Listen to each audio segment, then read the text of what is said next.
I'm Colonel Jesse Stone, 46 years old, and I started as a 22-year-old second lieutenant fresh out of ROTC, one of only 3 women in my class to qualify in advanced marksmanship. For years, I worked twice as hard, stayed twice as late, and proved myself 100 different ways to people who still thought skill came with a gender. But when a senior officer, Colonel Whitaker, mocked me in front of 60 recruits and told me to show them what I've got, I made a choice that changed everything. Have you ever been underestimated or humiliated by someone you gave your absolute best to? If so, tell me your story in the comments. You're not alone.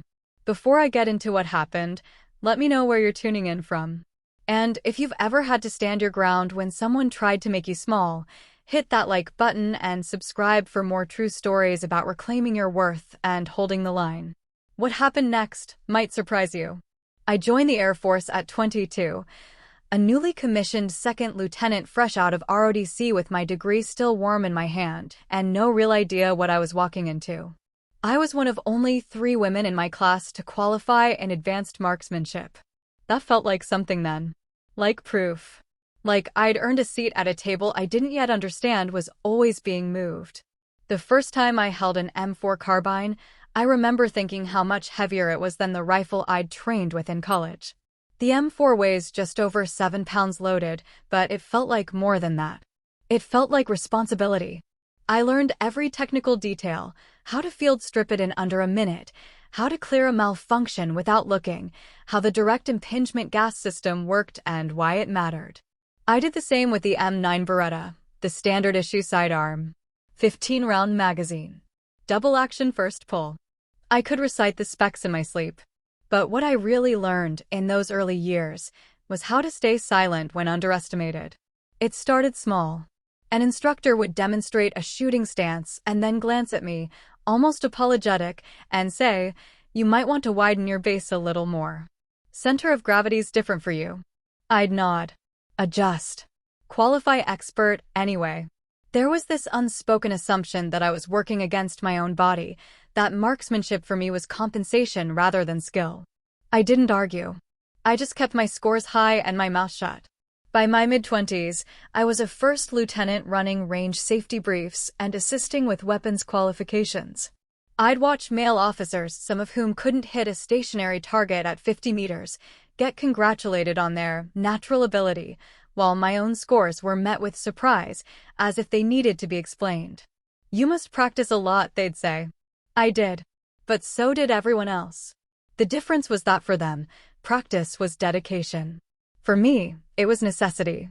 I made captain at 27, then major at 32. 04. Field grade officer.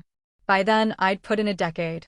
I knew the regulations front to back, had logged hundreds of hours on ranges across 3 continents, and had become the kind of officer younger troops actually listened to, not because I was loud, but because I was right. I'd earned my place as a weapons specialist and range safety officer. I'd done everything the manual said to do. That's when I met Colonel James Whitaker. He was 06, a full-bird colonel with enough ribbons on his chest to tell a career's worth of stories. He'd been brought in to lead a new joint training initiative, something ambitious involving inter-service collaboration and updated combat readiness standards. I was assigned as a senior staff officer for marksmanship programs. On paper, it was a good fit. In practice, it was the beginning of something I didn't see coming. At first, I respected him. I wanted to. Colonel Whitaker had a reputation as a brilliant tactician, someone who could see 3 moves ahead in a training exercise and adjust doctrine on the fly. In our early meetings, he was sharp, focused, almost professorial. We'd spend hours planning readiness drills, reviewing after-action reports, debating the merit of different qualification standards. I felt like I was learning, like I was being mentored. "You've got a good eye for this, Stone," he said once, leaning back in his chair after I'd walked him through a revised scoring matrix. "Most officers treat marksmanship like a checklist. You actually understand it." I remember feeling proud. Seen. But over the next several months, the tone shifted. It was subtle at first, easy to dismiss as banter, as the rough camaraderie that came with military culture. He started calling me lieutenant, even after I'd pinned on major. When I corrected him once, he laughed. Old habits, he said. But he kept doing it. Relax, Lieutenant, he'd say during briefings, even though I outranked half the room by then. You shoot fine for someone your size. It didn't sting then. Or maybe it did, and I just didn't let myself feel it. I still thought I had to prove I belonged. I still thought competence was currency. The comments came more often when others were around. In private, he was cordial, even complimentary. But in front of the junior officers, the NCOs, the visiting brass, he'd slip into this other version of himself, louder, looser, performing. And I was part of the performance. Major Stone here is our resident expert, he announced once at a staff meeting, his tone hovering somewhere between admiration and amusement. She can tell you the muzzle velocity of an M4 down to the foot per second. Ask her anything. Just don't ask her to carry the ammo crate. The room laughed. I smiled. That's what you did. Looking back, I can see it clearly. But at the time, I told myself it was harmless. That he didn't mean anything by it. That I was being too sensitive. Women in the military get good at that, at making themselves smaller in their own minds, so they can stay functional in the room. I kept working. I kept training. I ran live-fire exercises, updated safety protocols, rewrote portions of our qualification standards to reflect actual combat conditions rather than parade ground theatrics. I stayed late, showed up early, made sure my work was airtight. Because that's what competence does. It keeps receipts. I thought if I was good enough, it would speak for itself. I thought respect was something you could earn by being undeniable. I didn't yet understand that for some people, your competence isn't threatening because they doubt it. It's threatening because they believe it. And belief requires a response. The question was what kind. Colonel Whitaker and I spent hours in the same rooms, reviewing the same reports, solving the same problems. We were building something together, new standards, better training, a system that would outlast both of us. I believed in the work. I believed in him, or at least in the version of him I wanted to see. But late at night, alone in my office with the fluorescent lights humming overhead and a cold cup of coffee going stale on my desk, I'd replay certain moments. The jokes that landed just wrong. The way he'd talk over me in meetings, then restate my point 5 minutes later as if it were his own. The way his mentorship felt less like guidance and more like performance, something he could point to later as evidence of his fairness, his open-mindedness. I didn't have the language for it yet. I just knew that something had changed. And I didn't know if it was him, or me, or the space between us. What I did know was this. I was a major in the United States Air Force. I was a weapons specialist with expert-level qualifications and a decade of spotless evaluations. I had done everything right. And somehow, that wasn't enough. By the time I pinned on Major, I thought things would be different. That's the lie we tell ourselves, that rank will protect you, that authority is a shield. But rank doesn't change how people see you. It just gives them a new framework for the same old dismissal. Colonel Whitaker's banter grew louder, bolder.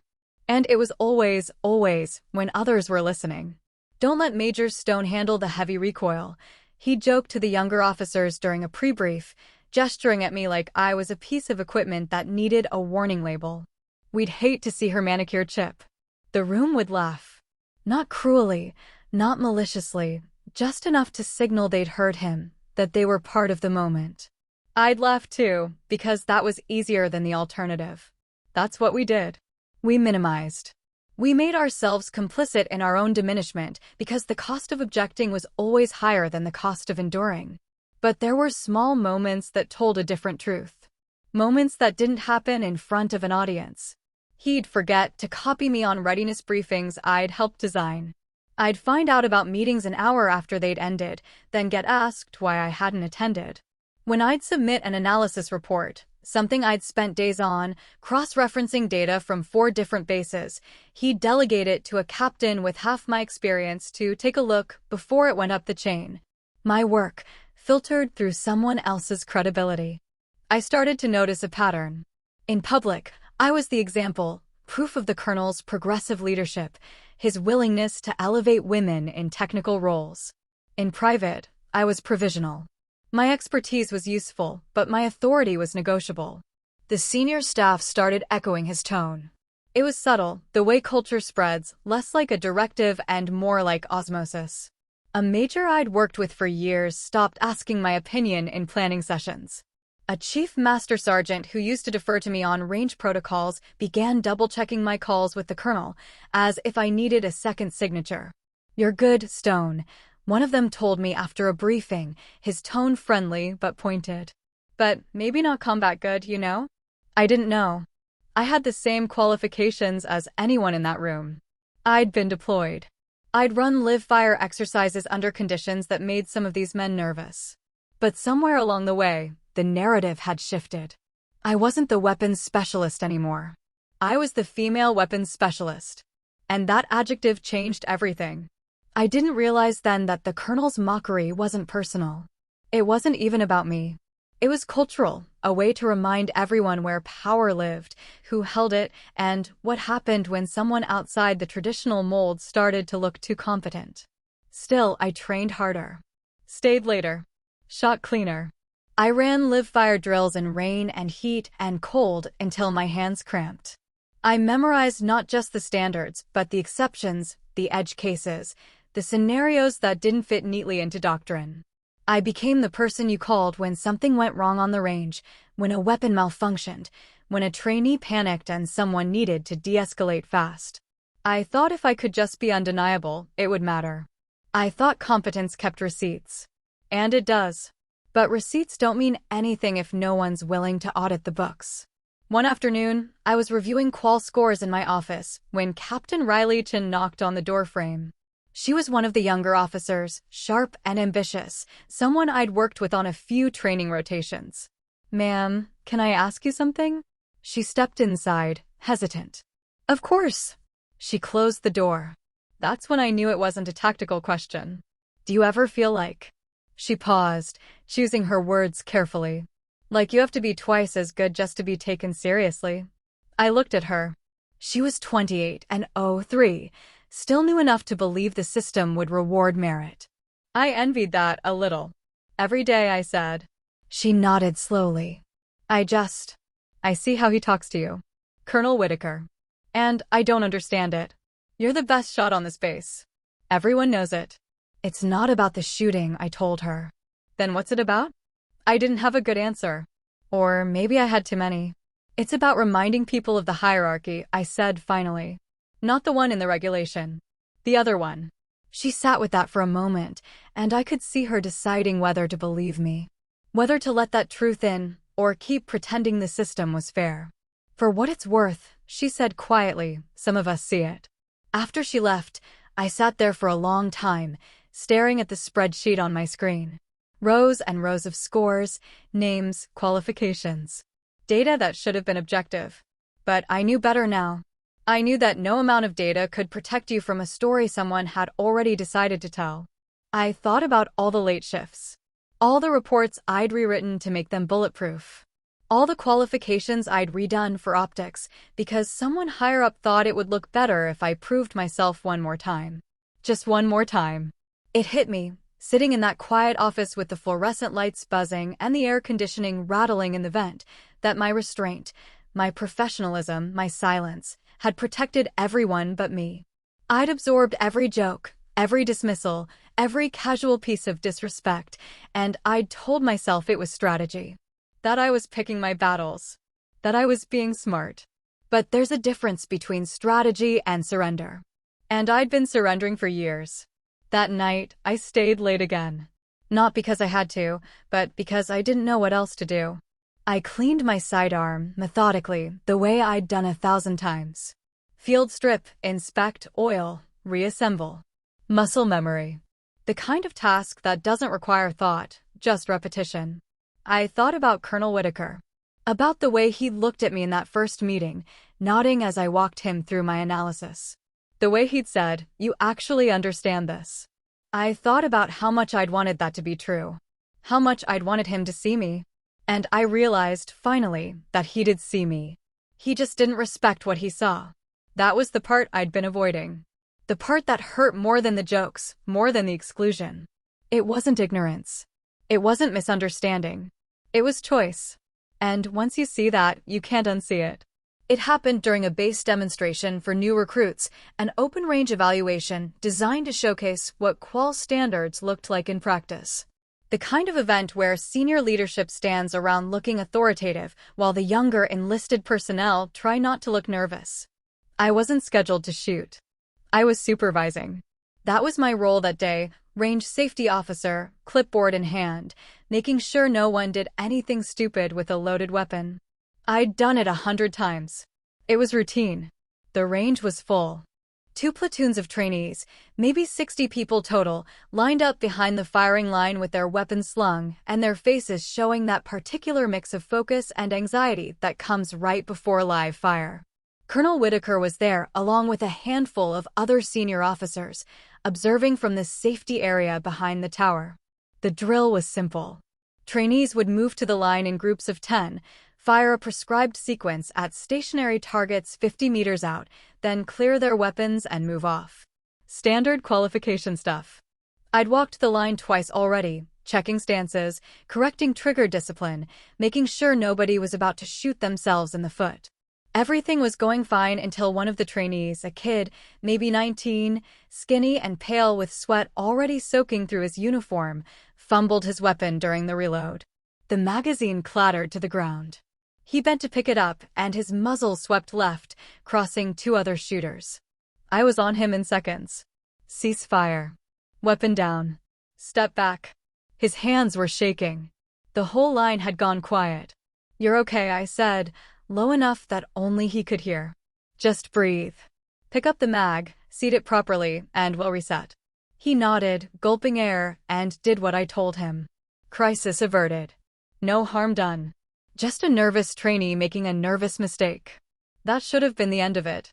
But Colonel Whitaker had walked down from the observation area, hands in his pockets, that easy grin on his face that I'd learned to distrust. "Everything all right, Major?" he called out, loud enough to carry across the range. "Yes, sir. Just a procedural reset." He stepped closer, still grinning. The kind of grin that wasn't about humor, it was about audience. And we had one. 60 trainees, half a dozen officers, all watching.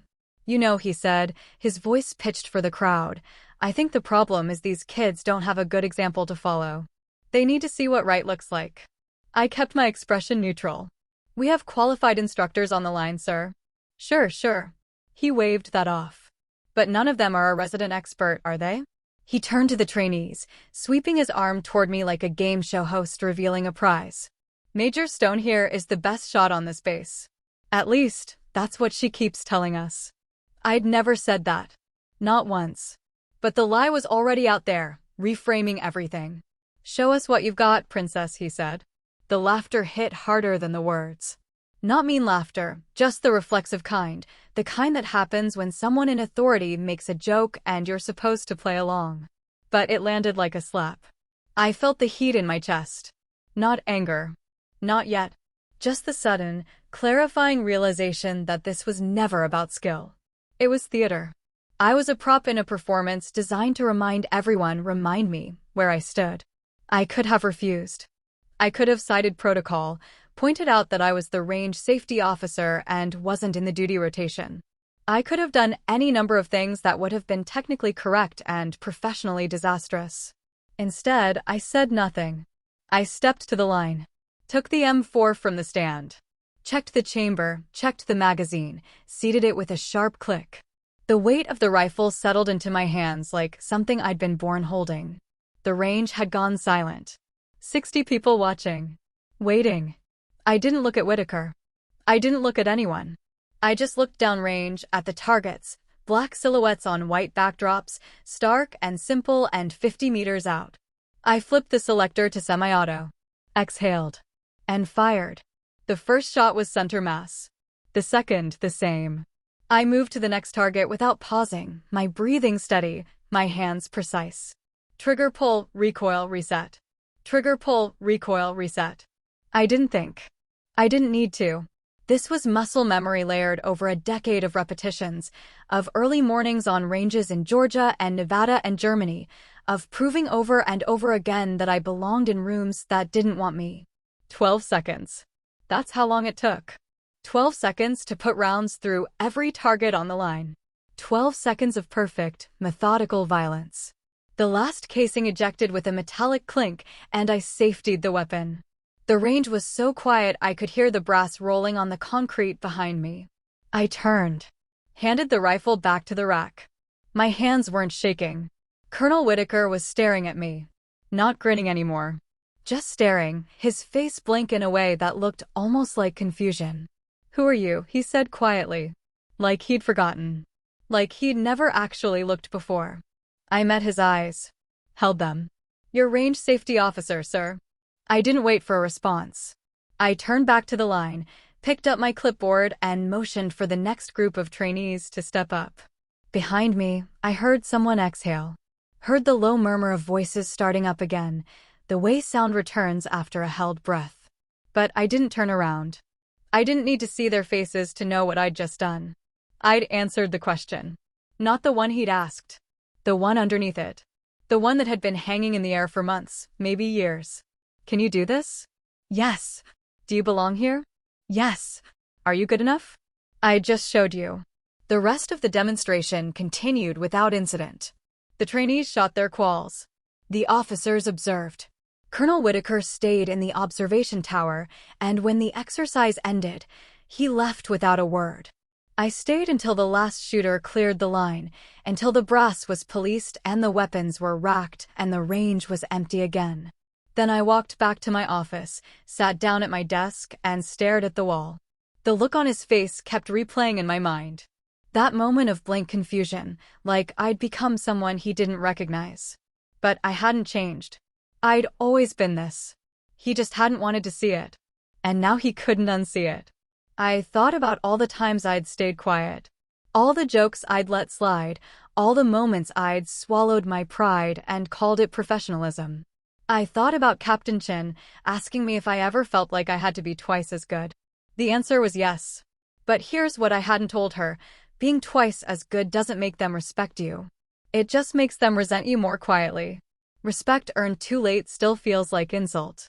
I sat there in my office, alone, and let myself feel that. Not triumph.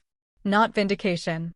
Just the cold, tired weight of knowing that I'd done everything right, and it still wasn't enough to change the thing that mattered most. The story. The story he'd been telling about me. The story I'd let him tell. That was over now. The story spread through the base by evening. I didn't have to hear it to know it was happening. I could see it in the way people looked at me. Some of them grinned. Some of them nodded. A few avoided eye contact entirely, like I'd done something vaguely inappropriate and they weren't sure how to process it. By the next morning, it had reached the other side of base. A logistics officer I barely knew stopped me outside the commissary. "Heard you put on a clinic yesterday, ma'am," he said, half smiling. 12 seconds. That true? Something like that. Damn. He shook his head, still smiling. Wish I'd seen it. I didn't know what to say to that, so I just nodded and kept walking. The thing about a story like that is it takes on a life of its own. It gets polished in the retelling, details added or stripped away depending on who's talking and what point they're trying to make. Some people framed it as a victory, proof that women could hold their own, that skill mattered more than assumptions.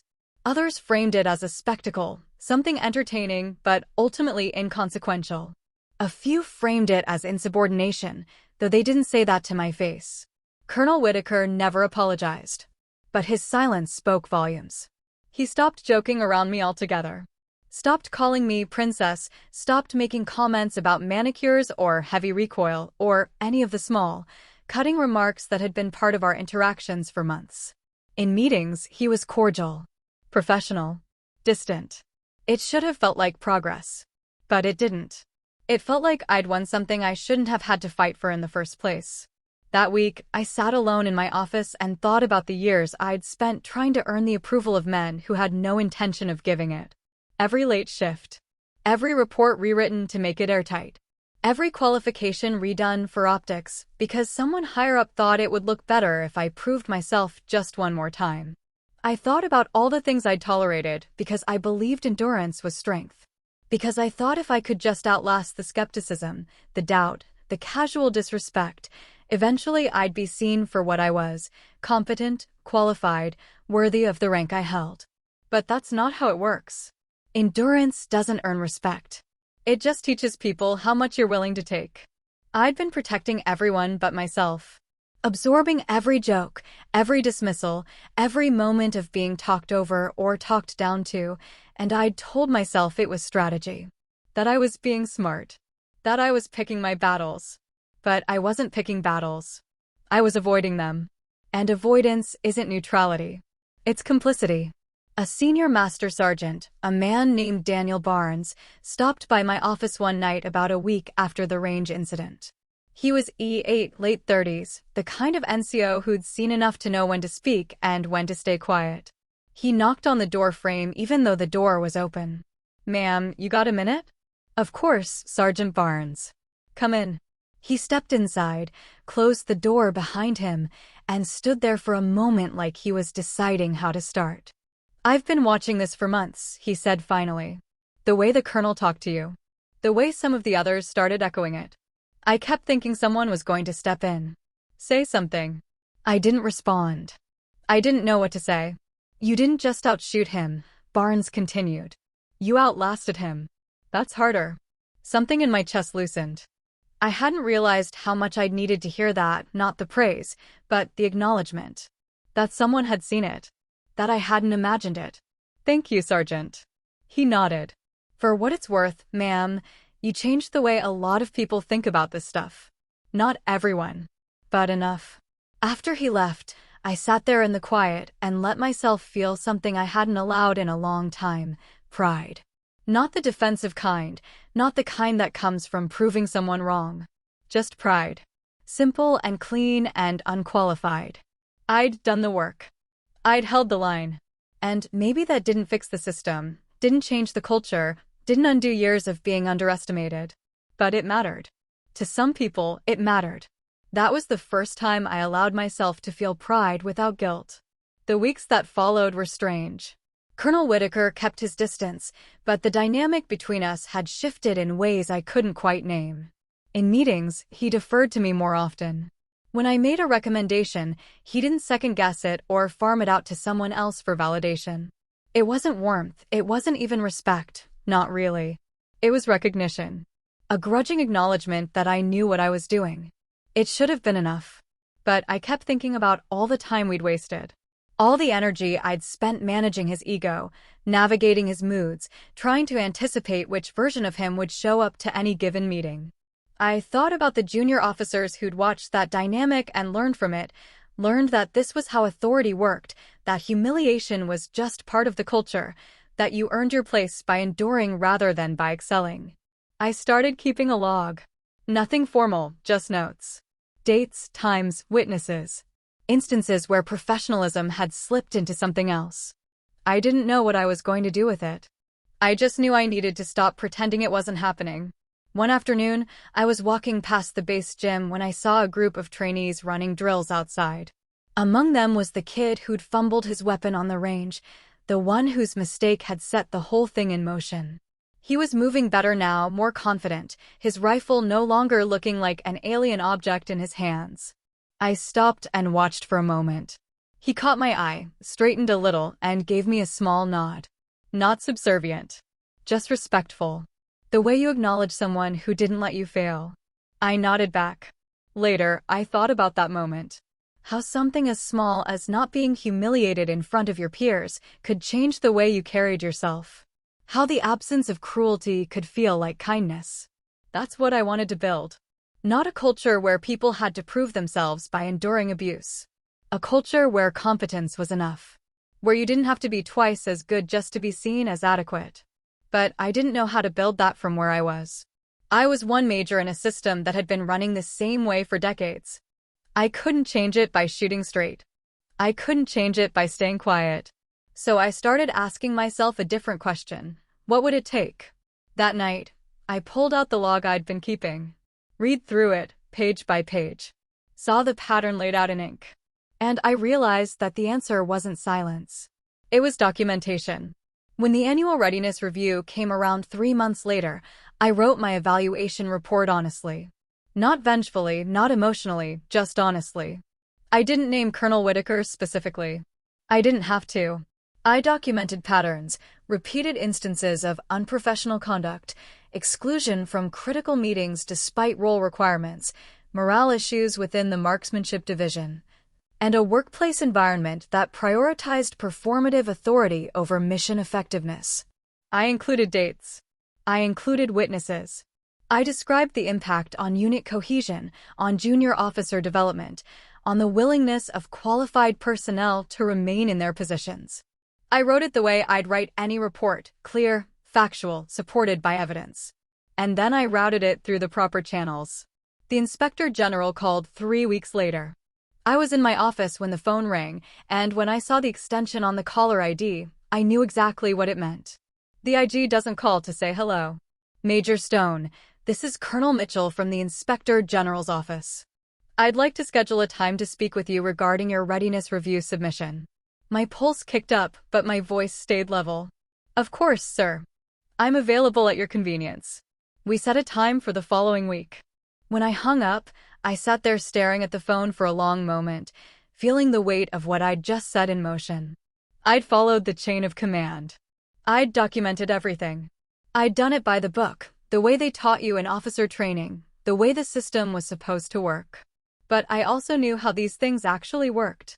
How reporting up could mark you as a troublemaker, how being right didn't always protect you from the fallout.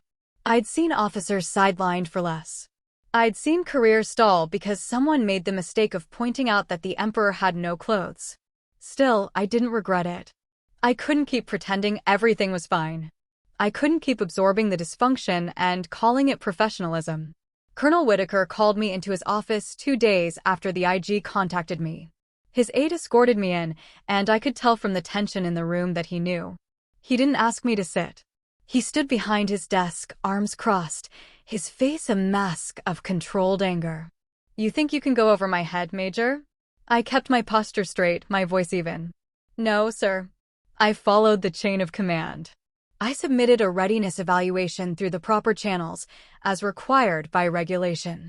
You know exactly what you did. Yes, sir. I documented patterns of conduct that were affecting unit morale and operational readiness.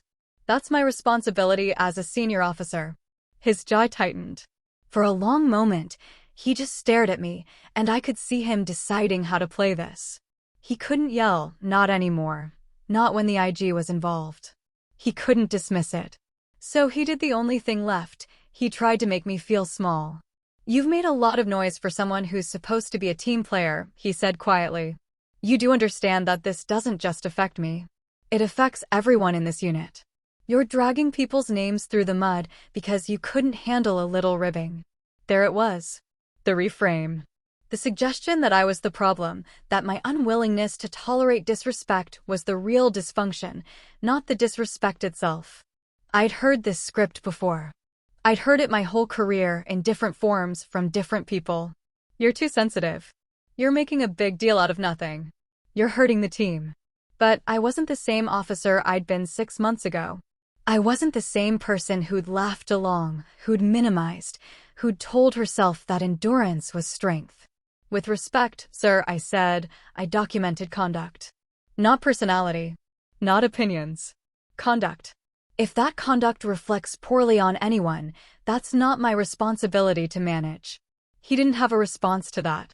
Or maybe he did, but he was smart enough not to say it out loud. You're dismissed, Major. I saluted. He returned it, barely. I walked out of his office and didn't look back. The fallout was quiet, but visible. Over the next few weeks, Colonel Whitaker's role in the training initiative was reduced. Briefings that used to go through him were reassigned. Meetings he used to lead were handed to other senior officers. Nothing dramatic, nothing that would show up in official records as a reprimand, just a slow, deliberate marginalization. His tone, when I saw him in passing, was brittle. Professional, but cold. Like I'd betrayed him, rather than held him accountable. But something else started to happen too. People met my eyes when I entered a room. Junior officers started coming to me with questions they used to take elsewhere. I was invited to planning sessions I hadn't been included in before. I wasn't looking for revenge. I never had been. I was looking for order. For a system that actually worked the way it was supposed to, where competence mattered more than performance, where the rules applied to everyone. And for the first time in years, I felt like maybe, just maybe, that was possible. One evening, about a month after the IG interview, Captain Chen stopped by my office again. She knocked, waited for me to wave her in, and closed the door behind her. "Ma'am, I just wanted to say, thank you." I looked up from the report I'd been reviewing. For what? For filing the complaint. For not letting it go. She paused, choosing her words carefully. "I know it cost you. But it mattered. To a lot of us, it mattered." I didn't know what to say to that. So I just nodded. "There are more of us than you think," she continued. "People who see what's happening. Who are tired of pretending it's normal. And now it feels like maybe we don't have to pretend anymore." After she left, I sat there in the quiet and thought about what she'd said. About the cost. About what mattered. It had cost me. Not in rank or assignment. I was still a major, still in my position. But it had cost me the illusion that staying quiet would protect me. It had cost me the belief that competence alone would be enough. It had cost me the comfort of neutrality. But neutrality isn't safety. It's just a slower kind of compromise. I thought about the trainees on the range, watching. I thought about Captain Chen and all the other junior officers who were learning what leadership looked like, not from the rhetoric, but from the example. I thought about the culture I wanted to build. One where you didn't have to be twice as good just to be seen as adequate.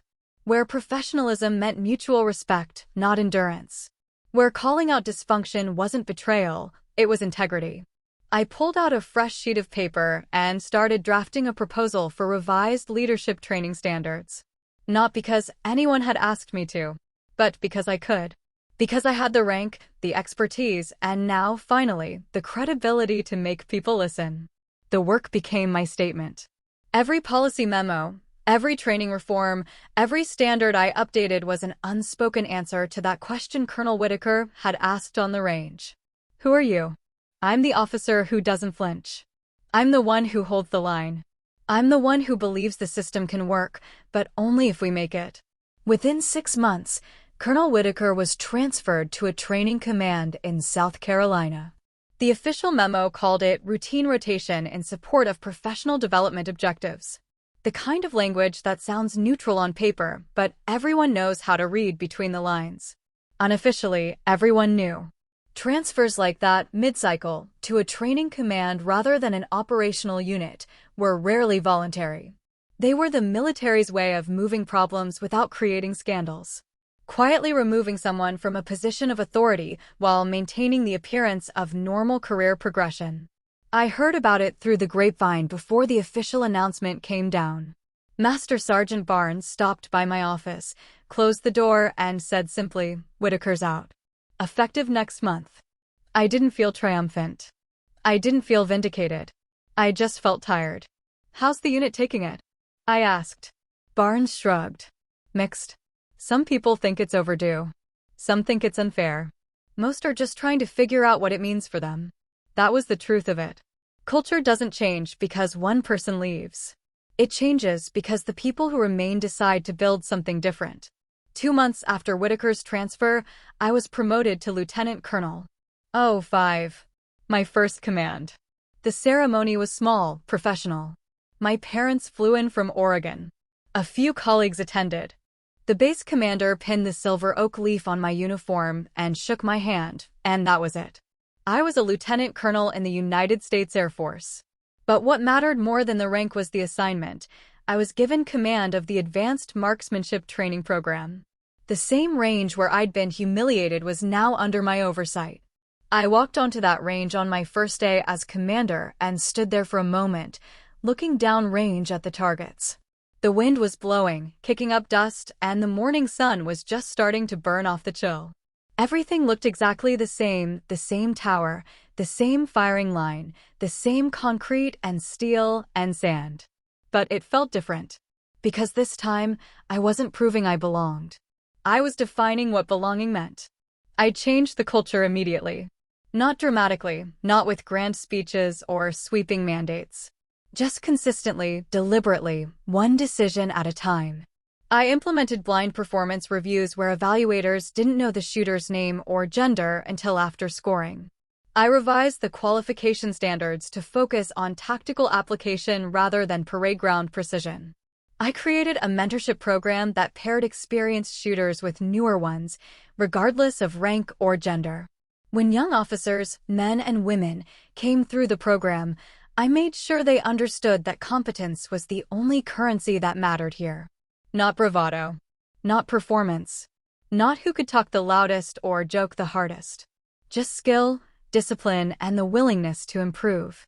I told them what no one had told me, that being underestimated isn't a reflection of your ability. It's a test of your resolve. And the best response isn't anger or defensiveness, it's precision. One afternoon, about 4 months into my command, I was observing a qualification run when I noticed one of the trainees, a young woman, maybe 23, second lieutenant fresh out of the academy, struggling with her grouping. Her shots were consistent but pulling left. I walked over, waited for her to finish her magazine, then said, "Mind if I take a look at your stance?" She straightened immediately. "No, ma'am." I had her run through her pre-fire routine while I watched. The problem was subtle. She was anticipating the recoil, tensing her shoulder just before the trigger break, which was pulling her aim off center. "You're fighting the weapon," I said. "Let it do what it's designed to do. You just guide it." She adjusted, fired again. The next 3 rounds were center mass. "Better," I said. "Keep that feeling. That's what right looks like." She nodded, and I could see the relief in her face. Not just because she'd fixed the technical problem, but because she'd been corrected without being diminished. Because someone had seen her mistake as a learning opportunity rather than proof of inadequacy. That's what I wanted every interaction to feel like. Not perfect, perfection isn't the goal. But fair. Clear. Based on performance, not perception. The work became my statement. Every policy memo I wrote was deliberate. Every training standard I revised was an answer to the question of what leadership should look like. Not command through intimidation, but through clarity.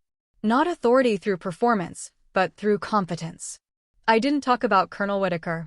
I didn't need to.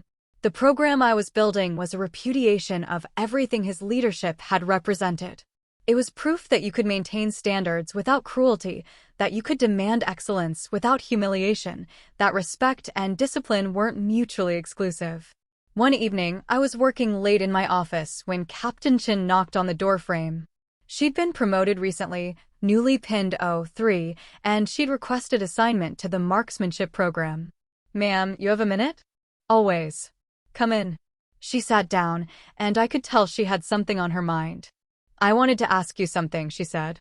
"About what happened with Colonel Whitaker." I waited. "Do you think it was worth it?" she asked. Filing the complaint, going through all of that, knowing what it cost. I thought about that for a moment. About the meetings I'd been excluded from after the investigation started. About the whispers, the sideways glances, the way some people had started treating me like I was fragile or vindictive or both. About the nights I'd sat in this same office wondering if I'd just ended my own career. "Yes," I said, because the alternative was staying silent. And silence has a cost too. You just don't see it on paper. She nodded slowly. "I think I'm starting to understand that." "Good," I said. "Because you're going to face that choice too at some point. Maybe not the same situation, but the same question. Do you speak up, or do you go along? And the answer you give will define the kind of officer you become." After she left, I sat there in the quiet and thought about legacy. About what we leave behind when we're gone. Not just in official records or promotion rates, but in the people we teach, the standards we set, the culture we choose to build or tolerate. I thought about that day on the range. The way Colonel Whitaker had looked at me after I'd put every round down range in 12 seconds. The way he'd asked, "Who are you?" Like he didn't know. Like he'd never really looked. And I realized now that his question had been wrong. It wasn't who are you, it was who do you choose to be when no one's watching, when it's easier to stay quiet, when speaking up might cost you everything you've worked for. That's the question that matters. And the answer isn't something you say once. It's something you live every day, in every decision, in every interaction. I was the officer who didn't flinch. Not because I was fearless, but because I'd learned that courage isn't the absence of fear. It's the decision to act despite it. The range lights clicked off automatically at 2200 hours, and I packed up my things and walked out into the night air. Tomorrow, I'd be back. And the day after that. Building something better, one decision at a time. That was the work. And it was enough. 2 years later, I ran into Colonel Whitaker at a Pentagon briefing on Joint Service Training Initiatives. I saw him before he saw me, standing near the coffee station in his service dress uniform, looking older than I remembered. Smaller, somehow. The way people do when the context changes and they're no longer the largest presence in the room. I could have avoided him. The room was crowded enough, the briefing generic enough, that we could have existed in the same space without ever acknowledging each other. But something in me didn't want to. Not out of spite or a need for confrontation, I'd moved past that. I just didn't want to carry the weight of avoidance anymore. So when the briefing ended and people started filtering out, I walked over. Colonel Whitaker. He turned, and I saw the recognition flash across his face. For just a second, something shifted in his expression, surprise, maybe, or discomfort. But then his training kicked in, and he extended his hand. Lieutenant Colonel Stone. He glanced at my rank insignia, and I saw him register the change. Colonel Stone now, I see. Congratulations. We shook hands. His grip was firm but not aggressive. Professional. Thank you, sir. There was a pause, the kind that happens when two people who share a complicated history stand in a neutral space and try to figure out what to say. Around us, other officers were talking, laughing, making plans for lunch. Normal Pentagon noise. I heard about your command, he said finally. The marksmanship program. Word is you turned it into one of the best training pipelines in the Air Force. We have good people, I said. Good instructors, good standards. It's a team effort. He nodded, and something in his face softened slightly. I also heard you implemented some new policies. Blind evaluations, revised qual standards. That was smart. It wasn't an apology. But it was something. An acknowledgement, maybe. A recognition that what I'd built mattered, that the work I'd done after he left had been more than just reaction, it had been construction. I had good teachers, I said evenly. Some taught me what to do. Others taught me what not to do. Both kinds of lessons are valuable. The corner of his mouth twitched, not quite a smile, but close. He understood what I was saying, and he understood I was saying it without malice. Just truth. Fair enough. He paused, then added, for what it's worth, I think you're doing good work. The Air Force needs more officers like you. I looked at him, really looked at him, and tried to find the anger I'd carried for so long. The resentment, the bitterness, the need for him to fully understand what his behavior had cost. But it wasn't there anymore. Or maybe it was, but it had transformed into something else. Something quieter and more useful. Thank you, I said. That means something. We stood there for another moment, and I realized this was as close to closure as we were ever going to get. He wasn't going to apologize for the jokes, the exclusion, the mockery. He wasn't going to admit that his leadership had been flawed or that I'd been right to report him. Maybe he didn't even fully believe those things. Maybe in his version of the story, he was the victim of political correctness, of a system that had turned on him for no good reason. But his version didn't matter anymore. Not to me. Because I'd built something that spoke louder than any apology could. I'd taken the dysfunction I'd experienced and used it as a blueprint for what not to do. I'd transformed pain into policy, frustration into standards, and personal experience into institutional change. That was my answer. Not what I said to him in that Pentagon hallway, but what I'd done in the 2 years since he'd left. Take care of yourself, Colonel, I said. You too, Colonel Stone. We shook hands again, not out of reconciliation exactly, but completion. The acknowledgement that we'd both moved on, that we existed now in different spheres, that whatever had happened between us was history rather than present tense. I walked away and didn't look back. Outside, the late afternoon sun was bright and warm. I had 30 minutes before my next meeting, so I walked around the Pentagon courtyard, letting my mind settle. I thought about that moment on the range, the one that had started all of this. The humiliation, The 12 seconds of perfect shooting, the silence after the last round. I thought about Colonel Whitaker's question, "Who are you?" At the time, I'd answered with my role, "Your range safety officer." It was a deflection, a way to maintain professionalism in a moment that felt anything but professional. But now, 2 years later, with the clarity that only distance provides, I knew the real answer. I was the officer who'd been underestimated and had chosen precision over anger. I was the officer who'd documented patterns instead of staying silent. I was the officer who'd filed a complaint knowing it might cost me everything, because integrity mattered more than comfort. I was the officer who'd taken command of a program and rebuilt it from the ground up, not to prove anything to anyone, but because it was the right thing to do. I was the officer who didn't need Colonel Whitaker's respect anymore, because I'd earned my own. That was the answer. Not just his question, but to all the questions I'd been asking myself for years. About whether I belonged, whether I was good enough, whether the work was worth it. The answer was yes. But not because anyone had given me permission. Because I'd claimed it. Because I'd done the work, held the line, and refused to let other people's limitations become my own. I checked my watch and headed back inside for my next meeting. There was always another meeting, another briefing, another decision to make. That was the job. And I was good at it. Not for someone my size.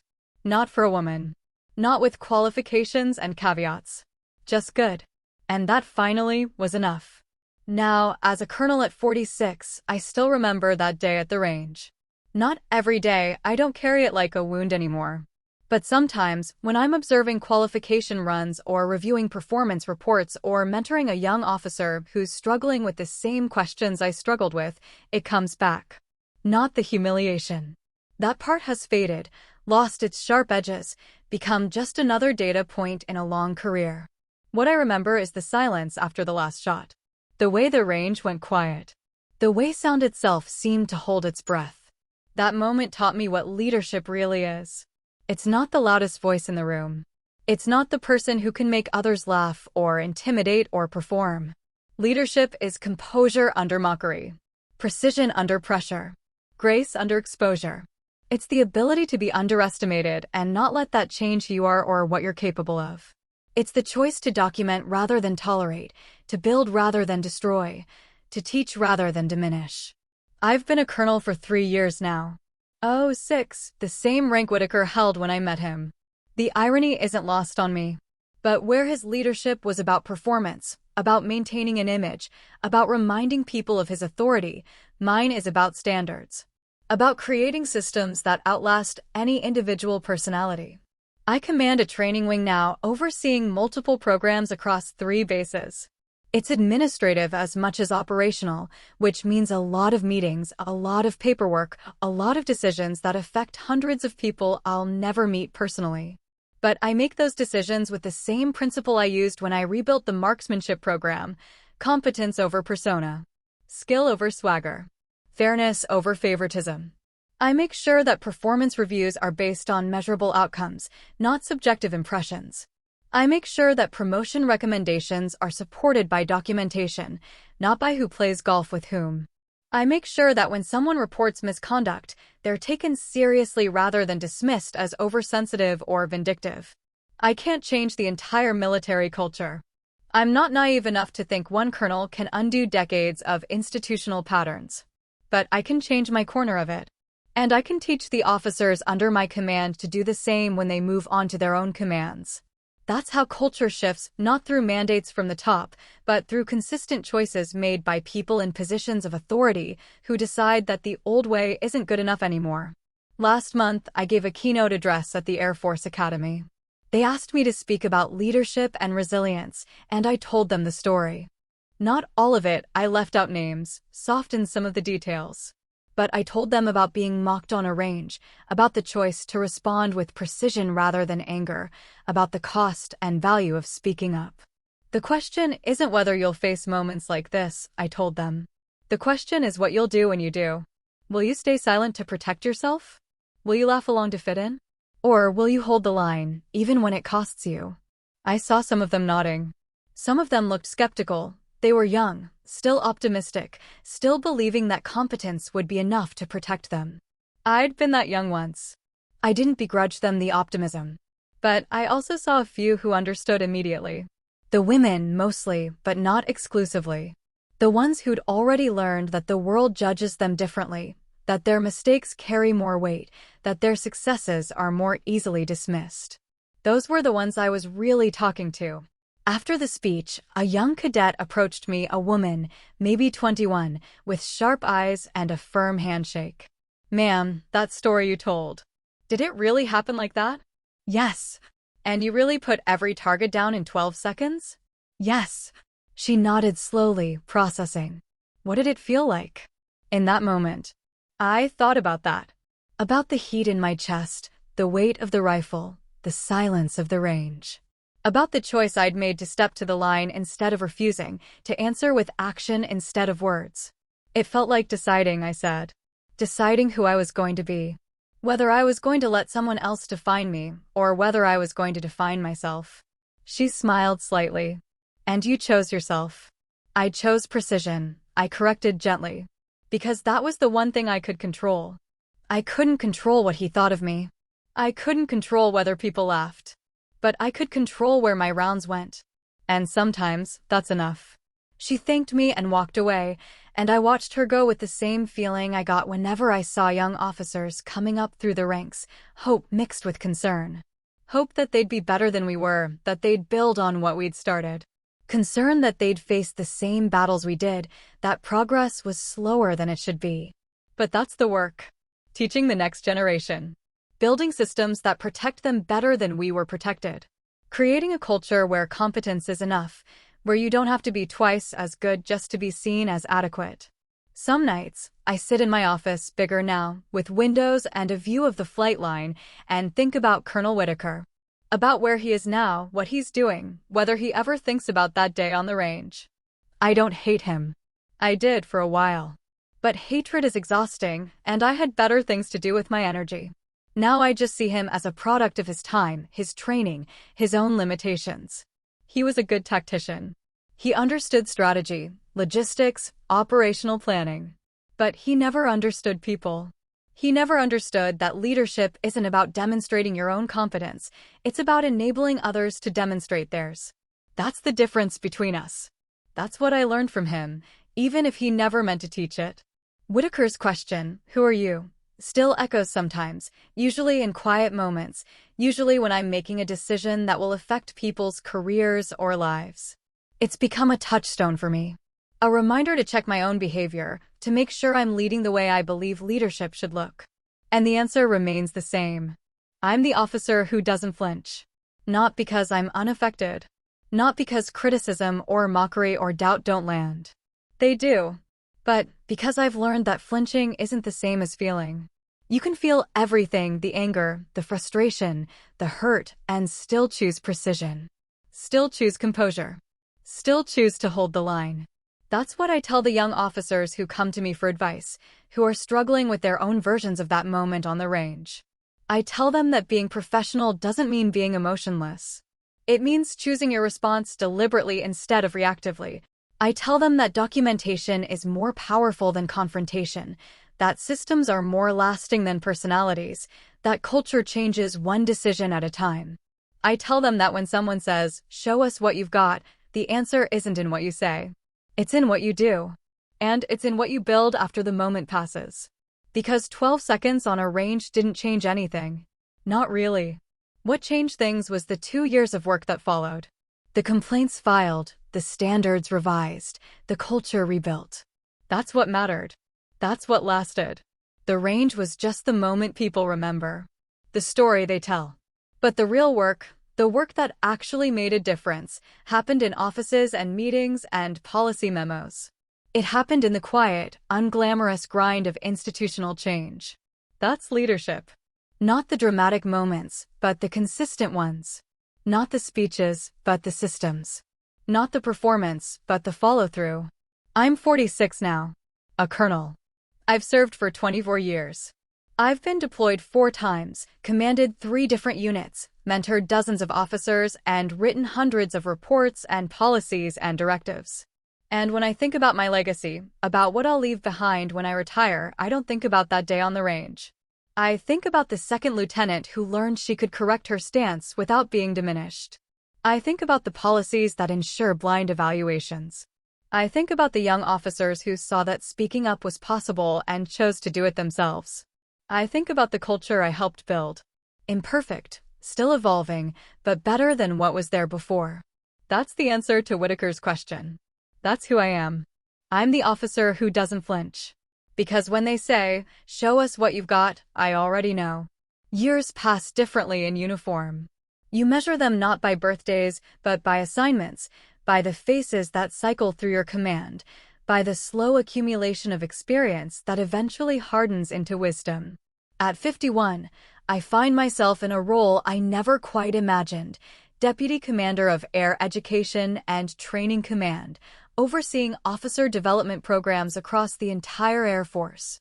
It's been 5 years since I pinned on Colonel, and the Pentagon rumors suggest there's a star in my future. Brigadier General. Oh, 7. The possibility sits in my mind like something fragile that I'm afraid to examine too closely. Last week, I testified before a Senate Armed Services Subcommittee on Military Culture and Retention. They wanted to know why qualified officers were leaving at higher rates than expected, why women and minorities were underrepresented in senior leadership, why surveys kept showing persistent problems with workplace climate.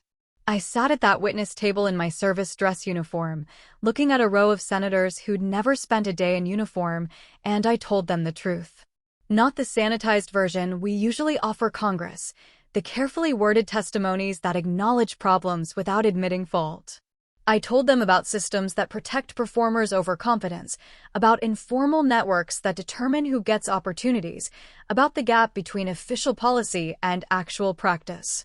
One senator, a woman from the Midwest, asked me directly, "Colonel Stone, in your 29 years of service, have you personally experienced the kind of discrimination you're describing?" The room went quiet. My public affairs escort shifted uncomfortably in his seat behind me. I could have deflected. Could have said something about not speaking to personal experiences, about focusing on systemic issues rather than individual anecdotes. That would have been safer. Easier. Instead, I said, "Yes, Senator.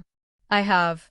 I told them about being a major who'd been mocked in front of 60 people for no reason except that someone in authority thought it would be funny. I told them about filing a complaint and watching my career hold its breath while the investigation played out. I told them about taking command and realizing that leadership meant building something better, not just surviving something broken. The hearing made news. Not major headlines, but enough that my phone started ringing. Old colleagues reaching out to say they'd watched the testimony, that it resonated, that they'd experienced similar things. A few were critical, said I was airing dirty laundry, making the Air Force look bad, hurting recruitment. But more were grateful. Grateful that someone had said it out loud, at that level, in that forum. Grateful that the story was finally being told by someone who'd stayed in, who'd made it work, who could prove that speaking up didn't have to mean the end of your career. My aide, Captain Marcus Webb, brought me coffee the morning after the testimony and said, "Ma'am, my sister is at the academy. She texted me last night. Said half her classmates watched your testimony in the common room. What did they think?" He smiled. "They think you're a badass, ma'am." Her word, not mine. I laughed to spite myself. "Tell your sister to focus on her studies." But later, alone in my office, I thought about those cadets watching. Thought about what it meant that they'd seen someone at my level, with my rank, say publicly what so many had only whispered privately. Representation matters. Not just having women or minorities in the ranks, but having them visible, having them lead, having them speak truth without being destroyed for it. Last month, I was asked to chair a task force on leadership development. The Chief of Staff herself appointed me, which meant this wasn't some ceremonial assignment. It was real authority to examine and recommend changes to how we train, evaluate, and promote officers. My first meeting, I looked around the table at the other task force members, 3 colonels, 2 brigadier generals, a command chief master sergeant, and representatives from each major command. Good officers, all of them. But I noticed something that probably wouldn't have registered with me 20 years ago. I was the only woman. "Before we begin," I said, I want to make sure we're hearing from the people who'll be most affected by whatever we recommend. That means junior officers, enlisted personnel, people at operational units who are living with current policies every day. I don't want this to be 10 senior leaders deciding what's best without input from the force. One of the generals nodded. Agreed. How do you suggest we structure that input? We spent the next hour designing a survey and focus group process that would actually reach people who might not otherwise speak up. We built in anonymity protections, multiple feedback channels, and a commitment to publish all findings, not just the convenient ones. That night, driving home from the Pentagon, I thought about how different this felt from that staff meeting years ago where I'd watched my analysis get delegated to someone else. How strange it was to be the person chairing the meeting, setting the agenda, deciding whose voices mattered. Power doesn't just change what you can do. It changes what you're responsible for doing. I think about Second Lieutenant Stone sometimes, that 22-year-old who thought qualification scores would be enough, who believed the system was essentially fair, who hadn't yet learned that competence and recognition aren't the same thing. I think about what I would tell her if I could. Maybe this: everything you're afraid of will happen. You will be underestimated, dismissed, mocked. You will work twice as hard for half the credit. You will file a complaint that makes people uncomfortable, and some of them will never forgive you for it. But you'll survive. More than survive, you'll build something. You'll take the dysfunction you experience and transform it into policy, the frustration into standards, the pain into purpose. You'll make it so the next generation doesn't have to fight the same battles quite as hard. And one day, you'll sit in front of Congress and tell your story without flinching, without apologizing, without minimizing. You'll say exactly what happened, and why it mattered, and what needs to change. And they'll listen. Because you'll have earned the rank that makes them listen. Not by staying quiet, not by going along, but by holding the line when it cost you everything to do it. My daughter called last night. She's 17, starting to think about college, about what comes after. Mom, she said, I watched your testimony. My government teacher showed it in class. I wasn't sure how to respond to that. What did you think? Long pause. Then, I think I understand now why you work so much. Why you care about this stuff. Yeah. You're not just doing a job. You're fixing things that are broken. After we hung up, I sat there in the dark for a while, thinking about legacy again. About what we leave behind. About whether the work is enough. The answer is never simple. The work is never finished. There will always be another report to write, another policy to revise, another young officer who needs to hear that speaking up is possible. But maybe that's the point. Maybe leadership isn't about solving everything. It's about making sure the next person has better tools, clearer standards, and the knowledge that they're not alone. I'm 51. A colonel. Maybe, someday soon, a general. But regardless of rank, regardless of position, I know exactly who I am. I'm the officer who took a moment of humiliation and turned it into a career of purpose. I'm the officer who proved that precision matters more than performance. I'm the officer who doesn't flinch. And I'm just getting started. Thanks for watching. If this hit home, like, subscribe, and share it with someone who needs a reminder to hold the line. Drop your story below. I read the comments. Questions for you. Have you ever been mocked publicly and had to prove yourself on the spot? What's your 12-second moment when precision spoke louder than words? When did you realize professionalism without boundaries is just endurance? If you filed a complaint or set a hard boundary, was it worth the cost? How do you make sure competence, not swagger, sets the tone on your team? Tag a friend who's been underestimated. Your voice might be the nudge they need.